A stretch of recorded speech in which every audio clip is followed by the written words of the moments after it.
This is CGTN, China Global Television Network.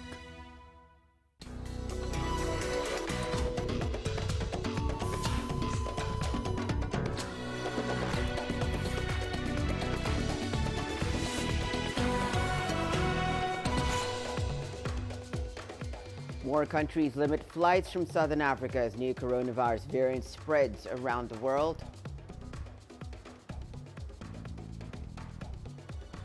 Senegal prepares to host the 8th ministerial conference of the Forum on China-Africa Cooperation.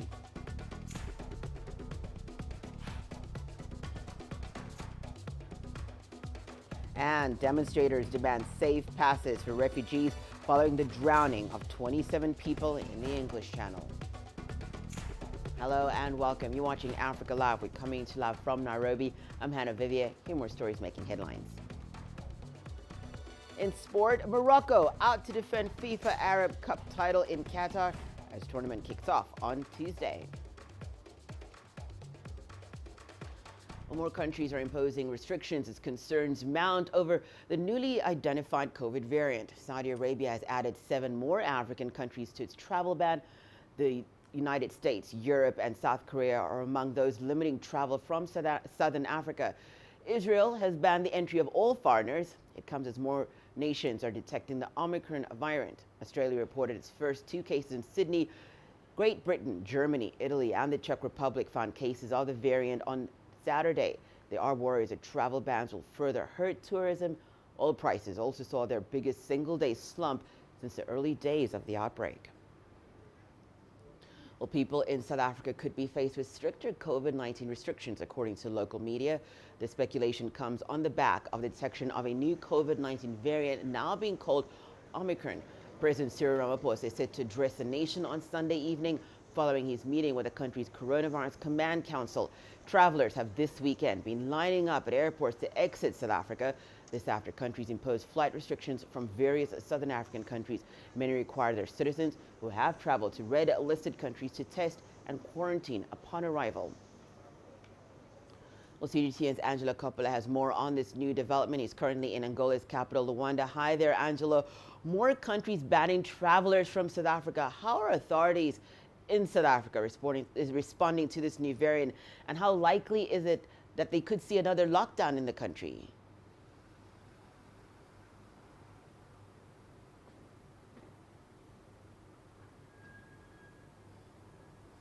Well, as you mentioned already, Ramaphosa is going to be addressing the nation, and that's in about an hour or so. The rumors are flying that he's going to come down quite hard, but I'm not about to speculate about what he's going to say just yet.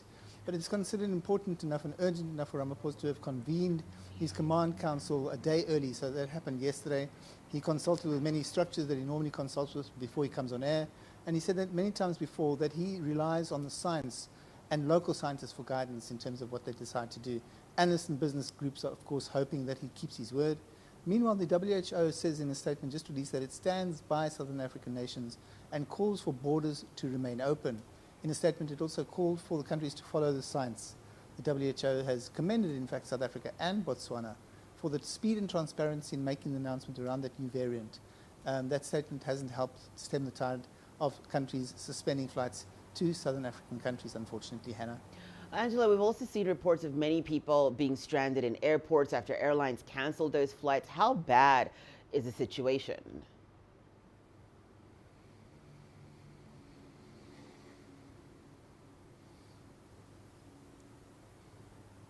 Well, Hannah, we're hearing reports that anything between 20,000 and 35,000 UK citizens are currently stuck in South Africa looking to get back home since the UK suspended those flights a couple of days ago. It's rumored that there are also a certain number of beds are available and nothing near the number needed to put those people into quarantine when they get back home. It now seems that British Airways will be resuming flights from early next week to clear that backlog. So many Brits are going to be sighing a sigh of relief, provided they don't have COVID or any of its variants. And as you just heard, Angola has announced that it's suspending flights in and out of South Africa for the time being, and that's from midnight on Sunday night tonight. We know of at least one big conference that's going to probably be affected that starts on Monday. And Angola has also included Botswana, Lesotho, Namibia, Tanzania, Zimbabwe, and Eswatini in that flight ban. So it looks like nobody's heeding the WHO call, and everybody's banning Southern African countries from flying into or out of their countries. Hannah? Thank you so much for that update, Angela. Angela Coppola, he's speaking to us from Luanda, Angola. Well, let's stay in South Africa. Authorities there have asked Johnson & Johnson to delay the delivery of more COVID-19 vaccines because the country's yet to consume the rising stockpile of the doses. The decision has been prompted by continued vaccine hesitancy that has slowed down the country's ongoing vaccination campaign. Here's Angela Coppola once again with the details.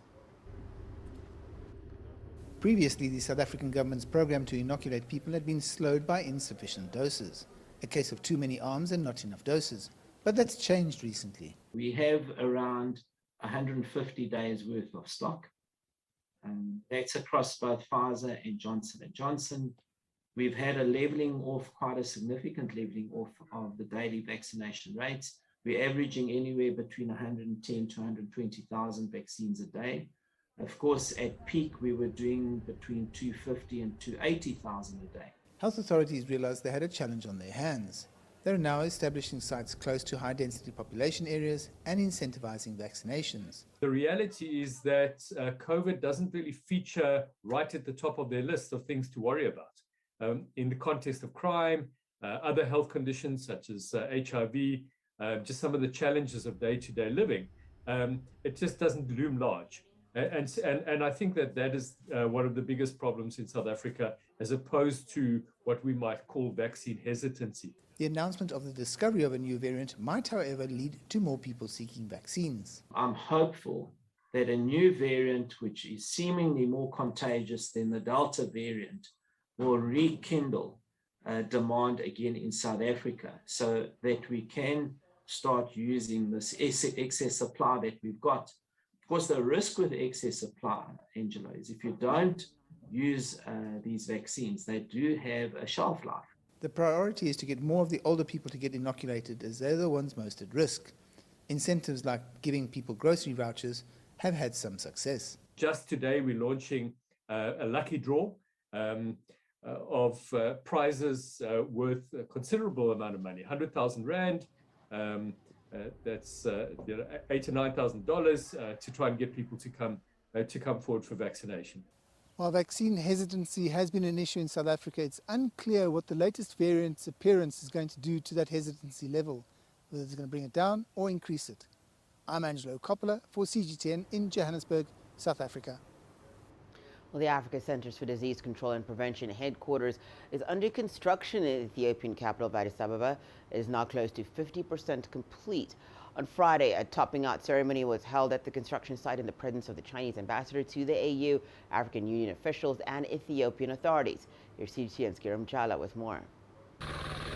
It was a little more than 300 days ago that this China-aided Africa CDC headquarters construction began here in the Ethiopian capital of Addis Ababa. Now construction has reached close to 50%, built in a record speed and quality. In a topping out ceremony organized, attended by AU, Chinese and Ethiopian officials, African Union Commissioner for Social Affairs Amira El Fadil said amazing work has been done despite the challenges faced. When I came in, I was looking, I said, this is amazing, really. With COVID-19 challenges, with all the challenges we are facing, there is a building that's being built in a very short time. And all of you who were with us here when we celebrated the inauguration of this building, I'm sure they are also amazed by this quick development. The progress of this project is a sign of a strong China-Africa cooperation spirit. The smooth progress of the ACDC headquarters building perfectly illustrates the friendly and cooperative spirit of the brotherhood between China and Africa, and will make great contributions to strengthening pandemic prevention and control in Africa. The primary structure of this would-be Africa CDC HQ is now complete, and come next year, the state-of-the-art building will start delivering the intended service for Africa. The African Union has said it appreciates China's commitment and delivery. I really appreciate this partnership, the growing partnership between the African Union and the government of China. And I had the pleasure to be responsible about the part of the partnership that relates to health and to social development. So thank you very much, China.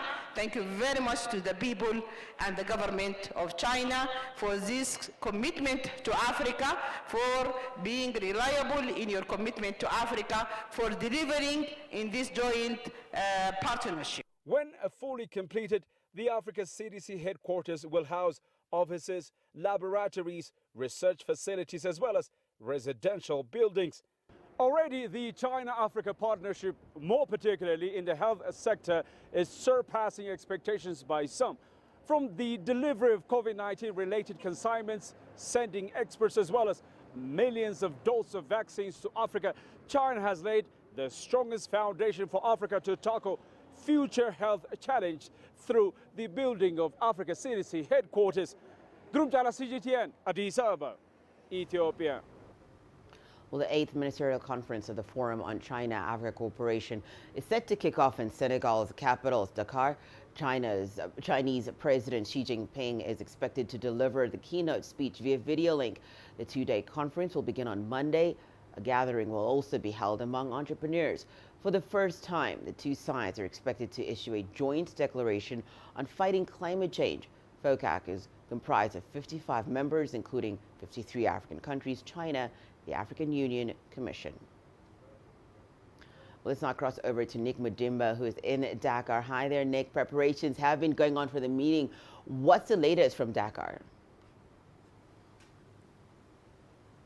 All right, thank you very much, Hannah. The latest from Dakar is that actually the summit is actually gaining momentum, and today State Councillor and Chinese Foreign Minister just landed in Dakar. That is Wang Yi. Of course, he was received by his counterpart, Ms. Tal, and they later proceeded to the Ministry of Foreign Affairs for a short bilateral meeting. And of course, as you mentioned, that President Xi Jinping will be giving his keynote address tomorrow on Monday via video link. And there's so much going to happen in the two-day forum that is be held right here in Dakar, Senegal. And other leaders have actually touched down here, leaders from different African countries, because you know very well this will be a forum once again that will be cementing a bilateral, long-term relationship between China and African countries. Hannah. Nick, what are the key issues that are expected to be discussed at this forum? Absolutely. So many myriad of issues will be discussed in this summit. And of course, when you talk about climate change, when you talk about health, we talk about security, we talk about infrastructure in Africa, all these will be touched on in the forum. Because now, when you look at it very carefully, the COVID-19 pandemic had slowed down things. But right now, things are beginning to open up gradually, especially in Africa. And right now is the moment whereby key issues will actually be touched on regarding how the continent has also been handling the COVID-19 pandemic, how the continent has also been handling its own security, because Africa as a whole has been benefiting big time from Chinese aid, Chinese help. And this time round, yesterday, as the theme goes, that strengthening bilateral talks will actually be the core of the summit. Things actually going to be looking good during the two-day event. Thank you so much for all that, Nick. Nick Mudimba speaking to us from Senegal's capital, Dakar. Well, ahead of the Forum on China-Africa Cooperation, CGTN spoke with former Nigerian President Olusegun Obasanjo. He is now co-chair of the Interaction Council of Former Heads of Government. Obasanjo gave us his thoughts on the concept of a shared future for mankind. What is important for me is shared future. Now, our future globally now are so intricately interrelated and woven together that if the future of Africa is uncertain, it has implication for the rest of the world. And you take the pandemic particularly, Africa should be able to get the drugs that it will need for her basic health care. And there's no reason why China should not give a helping hand in that respect. And because we are talking of shared future, and this is, the pandemic knows no boundary, knows no race, knows no political system. I believe particularly this FOCAC that is coming 29-30 in Senegal, I think that shared future should be spelled out in specific areas. With the support of a Chinese charity, students at 20 schools in the Ethiopian capital of Addis Ababa can now have access to clean drinking water. China Foundation for Poverty Alleviation and its partners handed over water cellar facilities last week. The facilities were built with financial support from Chinese construction giant Suzhou Construction Machinery Group. The newly functional clean water facilities have benefited more than 23,000 school children. Since 2015, the foundation has been carrying out activities through its major programs in Ethiopia to feed school children and purify water on the outskirts of the capital. Let's now take a short break and return. More on Africa Live, including demonstrators demand safe passage for refugees following the drowning of 27 people in the English Channel.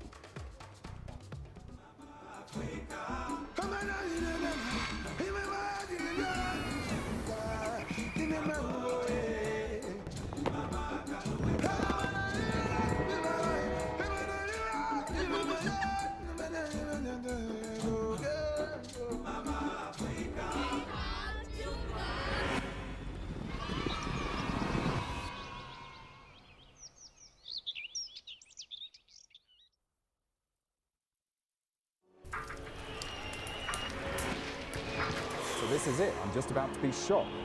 The little tents here, bottles are being thrown as they do so.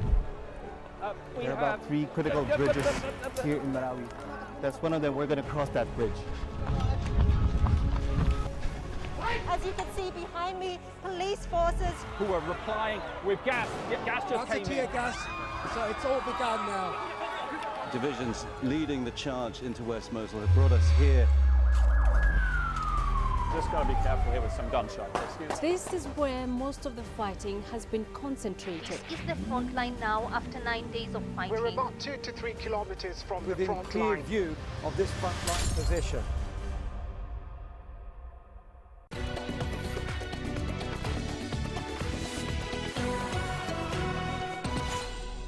Welcome back. You're watching Africa Live. Well, the UK says that it needs French cooperation to help stop migrants from trying to cross the English Channel. It comes after 27 people drowned on Wednesday trying to get to England from France. Their boat is reported to have deflated in one of the world's busiest shipping lanes. The British media has identified the first victim of that tragedy. She was 24-year-old Mariam Nuri Mohammed Amin, a Kurdish woman from Iraq, and she was on her way to see her fiancé. While demonstrators gathered in London to protest the disaster, they marched outside Downing Street demanding safe passage for asylum seekers to the UK. The demonstrators accused the government of treating the refugee issue as a political game. 25,000 people have made the dangerous journey across the English Channel in small boats this year, triple the amount as last year. We're here to send a really important message that we need a proper refugee system in this country with people with proper legal representation and a genuine opportunity to seek a safe passage to the UK so that lives are being lost in the Channel day in, day out, lives being lost in the Mediterranean day in, day out, that needs to end. In Niger, at least 2 people have been killed and 18 others injured in the western part of the country after protesters clashed with a French military convoy. According to Niger's government, the protesters blocked a French military convoy after it had crossed the border from Burkina Faso. The armored vehicles and logistics trucks had been blocked in Burkina Faso for a week by demonstrators there. Anger about France's military presence in its former colonies have been rising in countries in the Sahel region. The protesters are against French forces' failure to stop mounting violence by Islamist militants. Meanwhile, in Burkina Faso, protesters took to the streets to demonstrate against the continued militant violence. Police used tear gas against the demonstrators. The march was not authorized by the government officials. Protesters burned tires and attacked a government building. This comes 2 weeks after an attack by Al-Qaeda-linked militants left 51 people dead, including 49 officers. Opponents of President Roch Kabore called for renewed protests in response to this. France is also facing opposition from a section of Burkina Faso's population. Last week, demonstrators blocked a French military convoy headed towards Niger. President Kabore has, on his part, vowed to combat what he termed as dysfunction in the army. Well, for more insight into the reasons behind the protests in Burkina Faso, we spoke with David Otto-Endele. He is the Director on Security for Horn of Africa Institute for Peace and Security. Otto-Endele says that beyond insecurity, a weakened economy is spurring these demonstrations. What we're seeing today is that, these militants that are linked to either, local militias or the Islamic State or Al-Qaeda networks are targeting state security forces. I mean, the last being gendarmeries. And this has led to a massive movement of people and, internally displaced individuals. It has led to a high level of economic degradation, especially in the north of Burkina Faso and the east of Burkina Faso, which is close to Niger Republic, and of course the north towards Mali. So this is a very, very worrying situation that France can improve its operations, not just in Burkina Faso, but also in Mali and Niger, is to be able to be very transparent with its counterterrorism operations. At the moment, that seems not to be the case. And, for almost a decade now, there hasn't been any improvement in security. And the presence of France is seen by the local population as, contrary to the promises that the French, Operation Backend made. So I think it's high time that France really improves its transparency and then work towards, stabilizing the local Burkinabe military so that it can have the capacity to deal with the local jihadist movements that are operating in this area. If France doesn't do that, it will continue to lose face in the eyes of the Burkinabes. The day's sport news coming up after the short break, including Morocco out to defend FIFA Arab Cup title in Qatar's tournament kicks off on Tuesday. The greatest journeys, the greatest sights, the greatest adventures. Here in Qanater, this weir allows the locals to walk on water. We're far more than just TV news. We're your passport to the wonders of Africa. To bring you stories of struggle, survival and hope.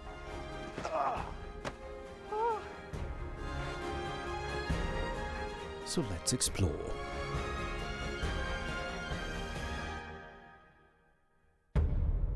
CGTN. See the difference.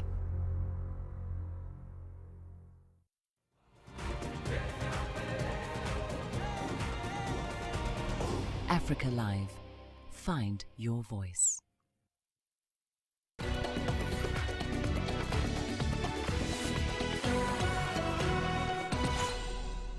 In sport, we kick off with football. Morocco will put their title on the line when the FIFA 2021 Arab Cup kicks off in Qatar on Tuesday. Egypt, Tunisia, Algeria, and Sudan are